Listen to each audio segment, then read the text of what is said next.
The letter is only a few pages long. Cream paper. Narrow handwriting. A date pressed into the upper corner like a fingerprint from another century. October 1901. The ink has thinned in places as if the words themselves were reluctant to survive. There is no headline, no declaration, no dramatic confession. Only the careful voice of a woman writing about a change inside a classroom so ordinary that almost no one would have thought to record it. And yet the change she describes is one of the strangest in modern American education. She says the lessons on economics are being removed. Not arithmetic, not reading, not history. Economics. More precisely, the kind of economics children had once been taught in plain language, in common schools, in town classrooms, in the spaces where young Americans first learned how the world around them worked. She writes that certain lessons are now considered unsuitable. Too difficult, perhaps. Too political. Too unsettling. The exact wording is polite. The meaning is not. Something foundational is being taken out of the curriculum. Something once thought necessary for citizenship is suddenly being treated as dangerous. That is where the mystery begins. Because if economics truly vanished from American schools in the early 20th century, it did not vanish loudly. There was no national funeral for the subject, no single public ban, no front-page announcement that children would no longer be taught how money, labor, debt, land, and ownership shaped the life around them. Instead, what survives is smaller than that. A letter, a revision notice, a change in terminology, a missing chapter. A lesson crossed out so cleanly that later generations barely realized it had ever been there. And perhaps that is what makes the story so unsettling. Not that knowledge was destroyed in some spectacular act, but that it may have been quietly withdrawn from ordinary people precisely when they needed it most. In 1901, the United States stood at a hinge point in its own history. William McKinley had been assassinated in September. Theodore Roosevelt, young and forceful, had just entered the presidency. The country was celebrating industry, scale, and modern power. U.S. Steel had been formed that same year, its capitalization so enormous that people struggled to describe it without slipping from numbers into awe. Depending on how newspapers framed it, the figures seemed to hover between the comprehensible and the mythic. One company could now command wealth on a scale that would have seemed impossible only a generation earlier. At the same time, the nation was still living with the aftershocks of the Gilded Age. Railroad monopolies, labor unrest, speculative bubbles, farm foreclosures, and the bitter political fights over currency that had consumed the 1890 cities. The Panic of 1893 was still close in memory. The battles over gold and silver had not really ended. They had merely hardened into policy. For farmers, workers, clerks, and school teachers, economics was not an abstract academic discipline. It was rent due at the end of the month. It was freight charges on grain. It was interest on borrowed seed. It was a mortgage, a company store, a wage cut, a winter of thin coal and thinner bread. That older America did not always separate economics from ordinary life. Children encountered it through civics, through geography, through practical arithmetic, through readers, school compositions, and recitations. They learned about production and exchange, debt and credit, savings and speculation, often not under the polished title of economics, but under related forms: political economy, household economy, industrial society, moral instruction, social science. In some rural districts, students could still be asked simple but revealing questions. Who profits when the farmer borrows at planting and sells at harvest? Why can a town grow more productive and yet feel poorer? What is the difference between making wealth and collecting it? These were not graduate school debates. They were civic questions. Questions for future voters. Questions for children who would inherit farms, wages, rent contracts, rail tariffs, and tax burdens. Questions that assumed ordinary people had a right to understand the system governing their lives. Then, somewhere around the turn of the century, that assumption began to shift. The letter from 1901, whether preserved in a county file, a state historical archive, or the private papers of an overlooked teacher, matters because it catches that shift in motion. It does not describe a complete disappearance in a single instant. It describes something more believable and therefore more troubling: the narrowing of what could be said in class, Lessons once accepted were being revised. Terms once familiar were becoming inappropriate. Structural questions about wealth, debt, and power were yielding to safer subjects: discipline, patriotism, hygiene, efficiency, vocational preparation. The teacher at the center of the letter is sometimes identified in later references as Edna Morse. In other records, the name appears less clearly, as if even the witness had begun to fade into the grain of the archive. But whoever she was, she wrote with the urgency of someone who understood what was being removed. She was not defending advanced economic theory. She was defending the right of ordinary children to learn the basic relationship between labor and value, land and rent, money and control. There is one phrase associated with her account that lingers long after the page is closed: the older economy. It is an unusual phrase, and perhaps that is why it feels so important. Not economic studies, not civics, not even political economy, which would have been the formal term in many 19th century texts. The older economy, as if she were referring not simply to a school subject, but to a way of seeing the world before it was professionally reorganized, standardized, and sealed behind more technical language. What did that older economy contain? The clues are scattered across the intellectual atmosphere of late 19th century America.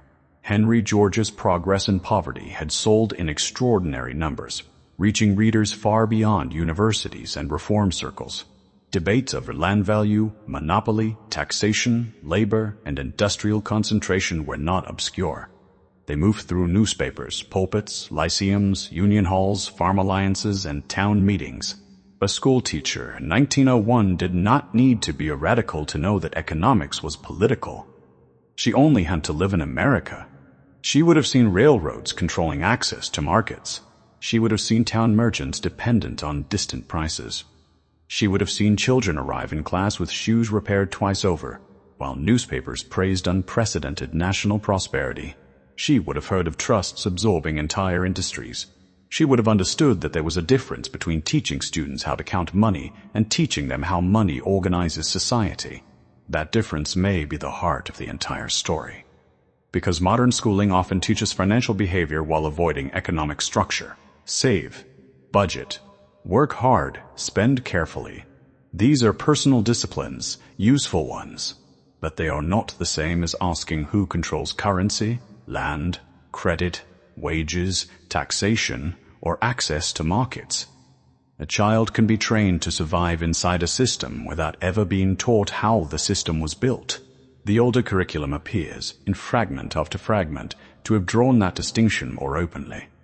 Some 19th century textbooks ask students to calculate interest, but also to consider its burden. Some arithmetic problems reflected farm debt, freight rates, or tenancy rather than sanitized exchanges of fruit and marbles. Some readers discussed labor unrest, monopolies, and the concentration of wealth not as taboo subjects, but as facts of national life. Even when the lessons were moralized as they often were, they still assumed that economic power could be named. By 1901, that openness was becoming less acceptable. American education was entering an age of professionalization and standardization. The common school had to serve a larger industrial nation. Teacher training institutes were expanding. Textbook adoption became more centralized. Administrative oversight increased. The language of education shifted toward order, efficiency, citizenship, and preparation for productive roles in a modern economy. On the surface, this looked like progress. In many ways, it was. More children in school, better organization, broader access. But every expansion of a system raises the same question. Access to what, exactly? If the school becomes more efficient while the curriculum becomes narrower, what has truly been expanded? The letter suggests an answer. What disappeared was not numeracy. It was economic literacy with edges. Not the ability to do sums, but the ability to connect those sums to power. Not the language of thrift, but the language of extraction. Not household management, but the larger system in which households were forced to manage decline. There is a small scene, reconstructed from later summaries, that captures the emotional core of the matter. The teacher is standing near a window in a plain classroom. Autumn light, high collars, ink bottles, wool coats drying near the stove, a dozen children at wooden desks, a lesson book open in her hand. She has been instructed to omit certain passages from the week's recitation. One child asks why a farmer must pay more to ship grain than it costs to mill it. Another asks why wages can fall even when mills run longer hours. These are not impossible questions. They are ordinary questions, the kind children ask when the adults around them live inside contradictions. The teacher hesitates. She knows the official answer is no answer at all. That hesitation may be the most important moment in the story, because that is where curricular reform becomes something larger. It becomes a decision about what future citizens will be allowed to notice. And the timing is difficult to ignore. At the exact moment corporations were becoming larger, finance more centralized, and industrial capitalism more abstract to those living beneath it, the teaching of economics seems to have been pushed upward and outward into more specialized institutions, outward into technical language, away from common school instruction. It did not disappear from elite knowledge. It disappeared from ordinary access. Universities could still produce economists. Business schools could still train managers. But children in everyday classrooms were less likely to encounter economics as a lived system shaping their own lives. That is not a neutral change. When a subject leaves common education and moves into professional control, it often changes its social meaning. It becomes less a civic tool and more an expert domain. Ordinary people may still feel its consequences, but they are less equipped to describe them. The system remains. The language recedes. This may explain why the 1901 letter feels larger than itself. It is not merely about one teacher losing one lesson. It is about the moment a society begins to remove from childhood the vocabulary needed to question adulthood. And there is another dimension to this, one often overlooked, the role of women teachers in transmitting practical economic knowledge. In many communities, especially outside large cities, women in classrooms were not only teaching children to read and count. They were translating the household economy into civic understanding. They knew how wages met rent, how food prices shaped family survival, how debt moved from ledger to dinner table. When economics was thinned out and recoded into safer subjects, their form of instruction may have been among the first casualties. It was easier to permit lessons in domestic virtue than lessons in structural dependence. That change had consequences that reached far beyond the schoolhouse. Once economics is detached from the everyday experience of ordinary families, the public becomes easier to govern through abstraction. Debt becomes a personal failure rather than a designed condition. Rent becomes a market outcome rather than a political one. Concentrated ownership becomes invisible because it is never taught as a historical process. Children grow into adults who can fill out forms, keep budgets, and admire national growth while remaining strangely unable to explain why prosperity feels so unevenly distributed. In that sense, what vanished from American schools was not just a subject, it was a habit of seeing. This is why the archive matters. In a major historical society, one of those immense institutions holding over 1 million documents, letters, ledgers, school reports, county records, the evidence does not announce itself. You do not walk in and find a box labeled "The Removal of Economics from American Education." Instead, you find fragments. A teacher's complaint, a revised reading list, a superintendent's recommendation to avoid controversial economic matter, a textbook edition missing a chapter found in the previous printing, a county curriculum that quietly replaces political economy with civics or industrial life, a paper trail too thin to feel definitive but too consistent to ignore. And then there is the date.